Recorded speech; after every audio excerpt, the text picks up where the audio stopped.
영화 중에 어린 의뢰인이라는 영화가 있습니다. 이 영화는 2013년에 실제로 있었던 칠곡 아동 학대 사건을 바탕으로 만들어진 영화입니다. 실제로 2013년 칠곡에 있던 A양이 복통을 호소하면서 응급실로 실려오게 되었고 결국 A양은 사망을 하게 됩니다. 복부에 충격을 받아 사망을 하였고 아이의 온몸은 멍으로 가득 차 있었습니다. 아이가 사망을 한 원인이 자연사가 아닌 타인에 의한 살해로 의심되는 상황에서 가해자로 지목된 사람은 A양의 친언니였던 B양이었습니다. 당시 12살이었던 이 여자아이가 스스로 자백을 했습니다. 자신에게 사준 인형을 동생이 가지고 가서 발로 배를 때리고 폭행을 했다라고 이렇게 진술을 하게 됩니다. 그런데 여자아이가 동생을 때렸다. 그것도 청소년도 아니고 그 어린아이가 이게 도저히 말이 안 됐지만 아이가 스스로 자백을 했으니 경찰도 어떻게 할 수가 없었습니다. 그런데 알고 보니 A양을 학대한 사람은 이 계모였습니다.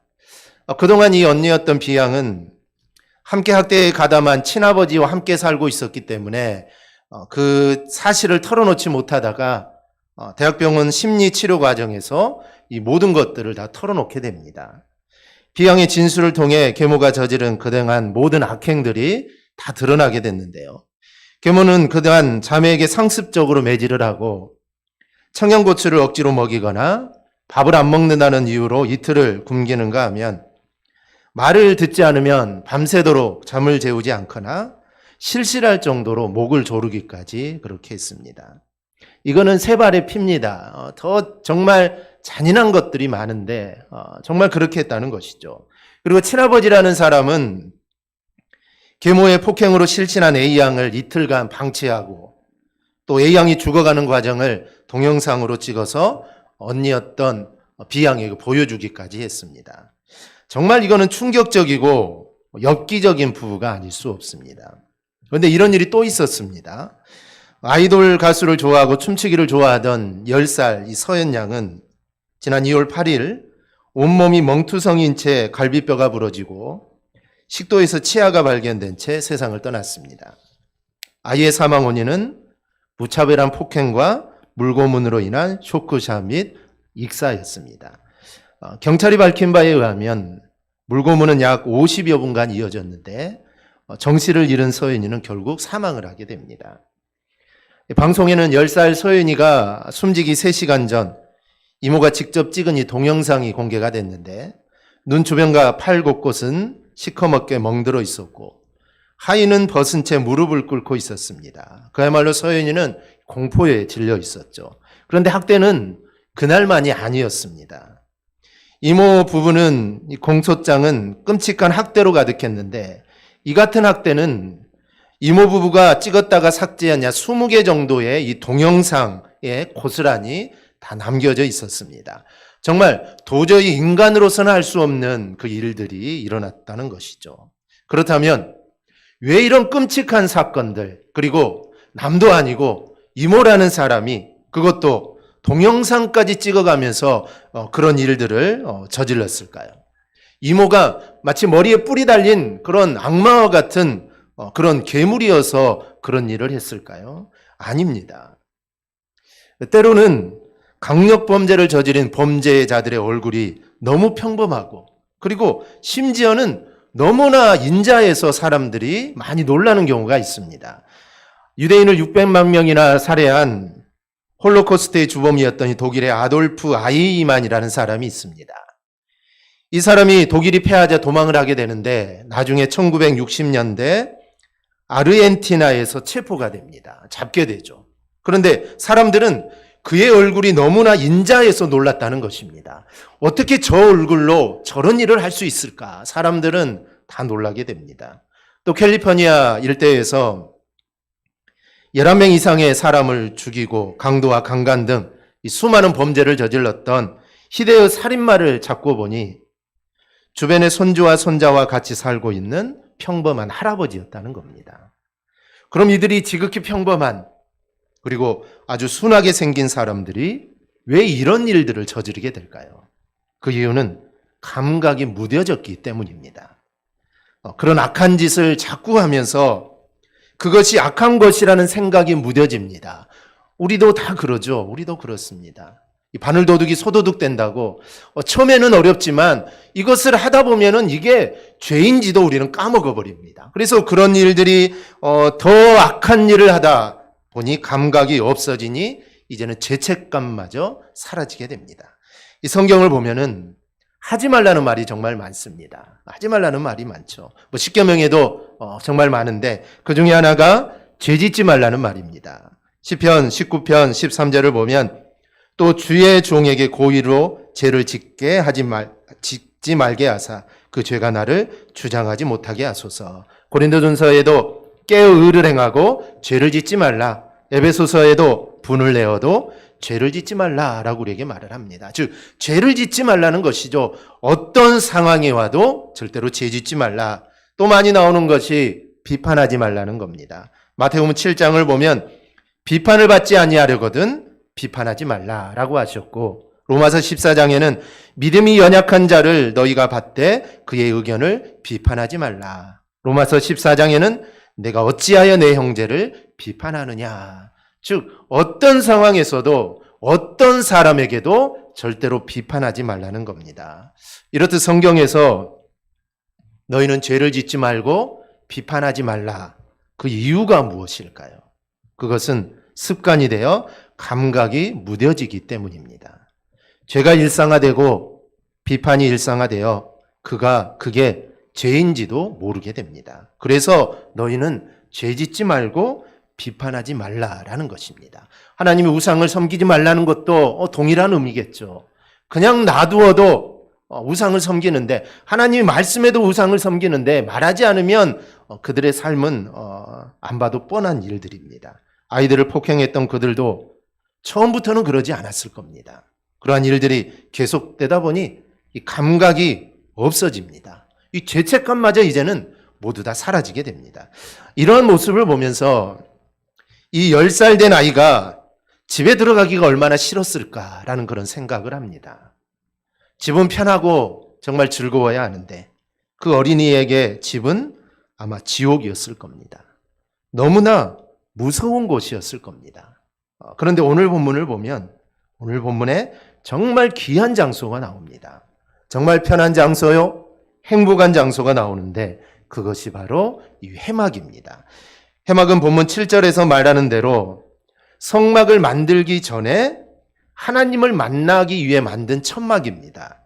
모세가 항상 장막을 취하여 진 밖에 쳐서 진과 멀리 떠나게 하고 회막이라 이름하니 여호와를 앙모하는 자는 다 진 바깥 회막으로 나아가며, 이 회막은 히브리어로 오헬 메호드라는 말인데 그 뜻은 회집하는 장소, 만남의 장소라는 그런 뜻입니다. 그래서 이 회막은 모세가 시내산에서 하나님으로부터 이 성막을 만들 방법에 대해 지시를 받는데 이 성막이 아니라 하나님을 경배하고 하나님께 기도하기 위해서 임시로 설치한 곳입니다. 그런데 본문을 보면 이 회막이 축복의 장소입니다.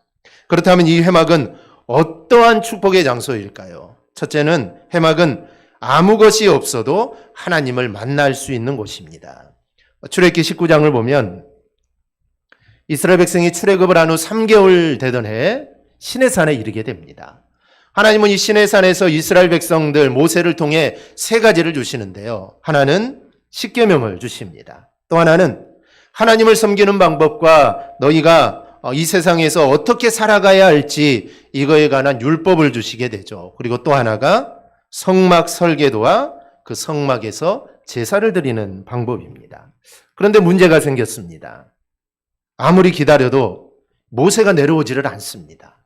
하루가 지나도 이틀이 지나도 먹을 것도 가져가지 않았는데 40일이 다 되어도 이 모세가 내려오지 않습니다. 그러니 사람들은 모세가 죽었다라고 생각을 하게 되죠. 그런데 40일이 되던 날에 모세가 내려오게 됩니다. 그런데 문제는 그동안 이스라엘 백성들이 모세를 기다리지 못하고 우상을 만들게 됩니다. 그래서 금송아지 우상을 만들어 놓고 이것이 하나님이다 하고 그들이 경배를 하고 축제를 벌이게 됩니다. 이에 분노한 모세는 하나님께 받은 십계명을 깨트리게 되고 그 일에 주동자들을 잡아다가 징계를 하게 됩니다. 그런데 이거보다 더 큰 문제가 생기게 됩니다. 하나님이 사자를 보내어 이스라엘 사람들의 길을 내가 너희에게 예비하긴 하겠지만 내가 이제부터는 너희와 함께하지 않겠다. 너희가 가나안에 들어갈 때까지 내가 너희와 함께 가나안으로 올라가지 않겠다라고 말씀을 합니다. 여러분, 이스라엘 백성들이 지금 여기까지 올 수 있었던 이유가 무엇입니까? 그것은 바로 하나님이었습니다. 하나님께서 그들을 구름기둥과 불기둥으로 보호해 주셨고 또 만나와 메추라기도 먹여주시고 반석에서 물이 나게 하셨고 또 들짐승으로부터 보호해 주셨습니다. 이 광야는 하루도 살 수 없는 곳입니다. 그런데 그곳을 40년 동안 살면서 굶어 죽은 사람도 없었다는 것은 누군가가 그들을 보호해 주었다는 것이죠. 그런데 그분이 바로 하나님이었던 겁니다. 그런데 그 하나님이 이제 함께하지 않겠다는 것입니다. 그러니 이게 이제 큰일이 난 것입니다. 그래서 이스라엘 백성들은 자신들이 치장하던 장신구를 모두 다 떼어버리고 하나님께 기도합니다. 귀걸이, 몸의 치장들, 팔찌 모두 다 떼어버리고 하나님 앞에 기도합니다. 이렇게 한 이유는 세상적인 것으로 자신을 단장하지 않고 우리가 오직 하나님의 말씀으로 내 자신을 단장하겠다는 이 믿음의 각오입니다. 그래서 모세는 장막을 하나 만들어서 사람들로 떨어지게 세우고 그 이름을 해막이라고 합니다. 물론 이 해막은 지금 모세가 처음 세운 것이 아닙니다. 모세는 이전부터 사람들이 함께 거하는 야영지에서 약간 떨어진 곳에 천막을 치고 그것을 해막이라 부르게 됩니다. 즉 성막이 있기 전에 하나님을 만나는 장소가 바로 이 해막입니다. 그런데 이 해막 안에는 아무것도 없습니다. 우리가 잘 아는 성막이 있죠. 성막은 성소와 지성소로 구분이 되어 있고 그 안에는 정말 수많은 성물들이 있습니다. 그리고 어디에 놓아야 되느냐, 그리고 언제 또 사용해야 되느냐, 또 누가 관리해야 되느냐, 정말 그리고 성막의 크기, 높이, 어떤 재료로 만들 것이냐 다 정해져 있습니다. 이 모든 것들을 하나님께서 가르쳐 주시는 것이죠. 그런데 해막 안에는 아무것도 없습니다. 해막을 만드는 규례도 없고 크기도 무슨 재료로 만드느냐 이것도 없습니다. 다만 모세가 하나님을 만나기 위해 만든 하나의 텐트일 뿐입니다. 그런데 중요한 것은 하나님은 모세를 그 해막에서 만나 주셨습니다. 오늘 본문 9절입니다. 모세가 해막에 들어갈 때에 구름 기둥이 내려 해막 문에 서며 여호와께서 모세와 말씀하시니, 이 구름 기둥이 해막 문에 섰다는 것은 지금 이곳에 하나님이 임재하셨다는 뜻입니다.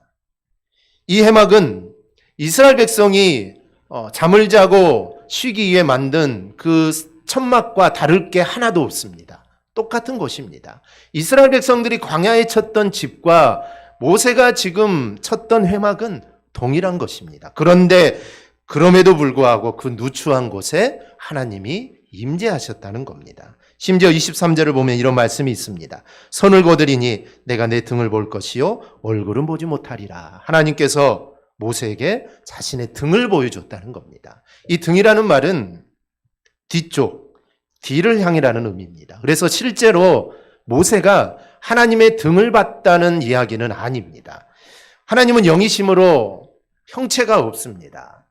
그런데 형체를 취한다 할지라도 너무나도 거룩한 그 모습을 타락한 인간은 절대로 볼 수 없습니다. 만약에 본다면 그 자리에서 죽게 되겠죠. 그래서 그 영광이 지나간 흔적을 봤다라고 우리가 알 수가 있습니다.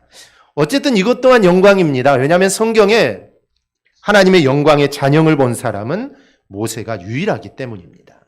이렇듯 해망은 아무것도 없습니다. 그런데 하나님을 만날 수 있는 곳이 바로 해막이었던 겁니다. 그렇다면 왜 그럴까요? 왜 하나님은 해막에서 모세를 만나 주시고 이스라엘 백성을 만나 주셨을까요? 그 이유는 모세가 이 해막에서 하나님을 만나기를 소망했기 때문입니다. 이처럼 하나님은 자신을 만나기를 원하는 모든 사람과 우리 하나님은 만나 주십니다. 내가 시간과 장소를 구별하여 내가 여기에서 하나님을 좀 만나야겠다. 하나님, 나를 좀 만나주세요 하면은 언제든지 그 시간에 그곳에 찾아오셔서 우리를 만나주시는 분이 바로 하나님이십니다. 뿐만 아니라 우리 하나님은 언제나 어디서나 우리를 만나기를 원하십니다. 내가 하나님을 만나기를 원하는 만큼 하나님도 나를 만나기를 원하신다는 것이죠. 그래서 우리는 우리의 마음과 눈은 언제나 하나님을 바라봐야 합니다. 그러면 우리는 언제나 하나님을 만날 수 있습니다. 역대상 16장 9절을 보면 여호와의 눈은 온 땅을 두루 감찰하사 전심으로 자기에게 향하는 자들을 위하여 능력을 베푸신다라고 말을 합니다. 그래서 우리가 온 마음을 다해 그리고 우리의 전심으로 하나님을 찾으면 하나님은 반드시 나를 만나주시고 응답해 주시고 하나님의 능력을 우리에게 부어주실 것입니다. 그렇다면 여러분의 해막은 어디입니까? 여러분이 하나님을 만나는 곳이 어디입니까? 우리의 가정이 그리고 우리의 삶의 현장과 교회가 정말 하나님을 만날 수 있는 그 장소가 될 수 있기를 바랍니다. 바로 그곳에서 교회뿐만 아니라 가정이나 우리의 직장에서 바로 그곳에서 내가 전심으로 하나님을 찾으면 하나님은 그곳에 나를 찾아오셔서 나를 반드시 만나 주실 겁니다. 그런데 한 가지 조건이 있습니다. 7절을 보면 모세가 장막을 취하여 진 밖에 쳤다라고 말을 합니다. 성막은 이스라엘의 진 중에 있습니다. 이스라엘의 그 안에가 성막이 있죠. 그런데 이 회막은 이스라엘 안에 있지 않고 좀 멀리 떨어진 곳에 설치를 하게 됩니다. 이것은 당시 이스라엘과 하나님과의 관계를 보여주는 겁니다. 즉 이스라엘 백성들의 범죄가 하나님과 이스라엘 백성들 사이를 떼어놓은 것입니다. 그래서 이 회막을 그 진중에 설치할 수가 없었던 겁니다. 그래서 모세는 이 회막을 이스라엘 백성의 무리와 좀 멀리 떨어진 곳에 회막을 설치하게 됩니다. 이와 같이 하나님은 죄가 있는 곳에는 임재하시지 않습니다. 그것은 하나님은 죄와 상관이 없으시는 거룩하신 분이기 때문입니다. 따라서 신약시대 영적 이스라엘을 의미하는 교회가 하나님께서 그 가운데 임재하셔서 은혜와 축복을 내리시기를 원한다면 우리 우선 그 안에 죄의 모습들이 발견하지 않도록 해야 합니다. 만약 교회 안에 죄가 있다면 하나님은 그 교회 안에 임재하시지 않습니다. 결국 그 교회는 하나님과 인도와 보호를 받을 수가 없습니다. 여러분, 교회 안에 하나님이 임재하지 않는다면 교회가 무슨 의미가 있겠습니까? 하나님이 계시지 않는다면 그 교회는 아무런 의미가 없는 곳입니다. 여느 사회단체와 마찬가지로 단지 사람들의 모임에 불과합니다. 잠깐 모였다가 헤어지는 그런 것과 동일합니다. 그러므로 우리는 대강교회가 하나님이 임재하시는 교회, 또 하나님이 함께 하시는 교회가 되도록 스스로 성결의 노력을 우리는 게을리해서는 안 됩니다. 그래야 하여 교회 안에서 제약된 모습들을 완전히 제거해야 합니다. 그래야 할 때 대강교회는 하나님의 함께하는 교회로서 은혜와 축복이 넘치게 됩니다. 그리고 그로 인해 어두운 세상에서 빛을 비추는 빛의 역할도 또 잘 감당하게 될 것입니다. 둘째로 회막은 하나님의 복이 시작되는 곳입니다. 우리 안에 뿌리 깊은 불신앙이 있어서 하나님이 함께 하신다면 좀 불편할 거다라고 생각을 합니다. 하나님이 옆에 계셔서 계속 간섭하면 얼마나 불편할까 이런 생각을 하는 성도들이 있습니다. 우리가 잘 모르는 사람 옆에 있으면 얼마나 불편합니까? 또 잘 아는 사람이 옆에 있어도 불편할 때가 있습니다. 그래서 하나님이 함께 하시면 얼마나 불편할까? 우리의 모든 걸 다 알고 계신 하나님이 늘 내 옆에 쫓아다니면 얼마나 불편할까? 이런 생각들을 합니다. 그러나 이것은 하나님이 누군지 잘 몰라서 하는 이야기입니다. 어린아이에게 엄마가 늘 옆에 있는 것이 불편할까요? 불편하지 않습니다. 전혀 안 불편하죠. 오히려 엄마가 곁에 없으면 어린아이들은 더 불편합니다. 그런데 나이가 조금씩 들어가면 이제 불편해집니다. 그래서 초등학생만 돼도 엄마하고 같이 안 있으려고 합니다. 엄마하고 있으면 불편하다는 것이죠. 왜 불편할까요? 내 마음대로 하고 싶은데 엄마 계속 간섭하니 엄마 같이 있지 않고 싶어 하는 겁니다. 즉, 내 주장이 이제 강해지고 그래서 내 마음대로 좀 하고 싶은데 엄마가 간섭하니 불편한 겁니다. 그러나 자기 마음대로가 아니라, 즉 내 뜻대로가 아니라 하나님의 뜻을 생각하는 사람은 하나님이 함께하는 것이 전혀 불편하지 않습니다. 하나님 우리를 인도하시고 늘 보호하시지만 감나라 배나라 이렇게 하시지 않습니다. 즉 늘 사랑으로 우리를 지켜보시는 분이 바로 우리 하나님이십니다. 그러니 하나님이 우리와 함께 하시는 것은 전혀 불편함이 없습니다. 함께 하시면 이거는 행복한 일입니다. 이렇게 해막에서 하나님을 만나는데 하나님을 만나면 어떤 일이 일어나느냐? 바로 복이 시작이 됩니다. 본문 11절을 보면 모세가 친구와 말하듯이 하나님과 대면하여 말했다라고 합니다. 이렇게 모세와 말씀하신 하나님은 이스라엘 백성들이 금송아지를 만들어서 정말 하나님을 배반했지만 이제 내가 그들을 용서하겠다고 합니다. 그리고 내가 이제 그들과 함께 하겠다라고 말씀합니다. 이것은 무엇을 말합니까? 이제 이스라엘과 하나님과의 관계가 회복된 것입니다. 즉 우상 숭배로 인해 그들의 관계가 깨어졌는데 해막에서 하나님을 만나기 시작하니 그곳에서 복이 시작되는데 그 복이 바로 관계의 회복이었습니다. 하나님과 멀어진 관계가 회복된 것만큼 큰 복이 어디가 있겠습니까? 하나님을 만나 관계가 회복되면 하나님의 자녀가 되고 하나님의 자녀가 되면 하나님의 영광에 우리가 참여할 수 있게 되는 것입니다. 로마서 8장 17절 18절을 보면 이렇게 말합니다. 자녀이면 또 상속자 곧 하나님의 상속자요 그리스도와 함께한 상속자니 우리가 그와 함께 영광을 받기 위하여 고난도 함께 받아야 할 것이니라. 생각하건대 현재의 고난은 장차 우리에게 나타날 영광과 비교할 수 없도다. 우리가 받을 영광은 잠깐의 고난에 비하면 아무것도 아니다라는 것입니다. 우리의 삶이 영원한 삶이 아닙니까? 영원한 삶에 비하면 이 땅의 삶은 어찌 보면 잠깐의 삶입니다. 그러니 우리가 하늘나라에 가서 영원토록 받을 영광에 비하면 이 땅에 잠깐 당하는 고난, 이거는 아무것도 아니라는 것이죠. 우리가 예수를 믿다 당하는 고난이 있습니다. 특히 이 코로나 시대에는 교회 나가면 불이익을 주겠다는 회사도 있습니다. 그래서 모 교회 안수 집사는 코로나 이후로 교회에 한 번도 오지 못하고 있다고 합니다. 그런 것이 아니더라도 믿음으로 살려고 하면 우리가 참아야 할 것, 또 하지 말아야 할 것, 또 해야 할 것, 여러 가지 어려움이 분명 있습니다. 그러나 이 어려움은 우리가 하나님을 만나 받을 은혜와 복에 비하면 이거는 비교가 되지 않습니다. 그러니 하나님을 만나는 이 회막은 복이 시작되는 곳입니다. 즉 내가 하나님을 만나는 나의 회막은 하나님의 복이 시작되는 곳입니다. 학계 2장 19절을 보면 무너진 성전을 다시 건축하여 회막으로 삼는 사람에게 이런 복을 주십니다. 곡식 종자가 아직도 창고에 있느냐?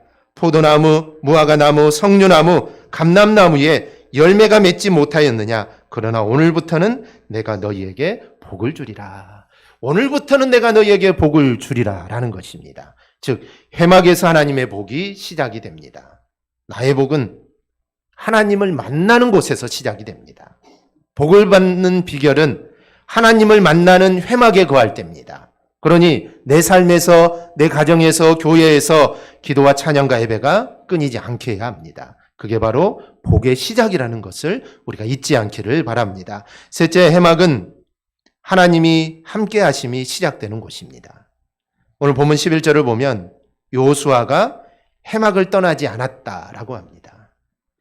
이때는 애굽에서 나온 지 3개월 되었을 때인데 이때의 여호수아는 우리가 생각하고 있는 여호수아가 아닙니다. 여호수아는 아말렉을 물리친 이 장군의 이미지가 강한 사람인데 이때는 이스라엘의 지도자 여호수아로 생각하기에 한참 이전입니다.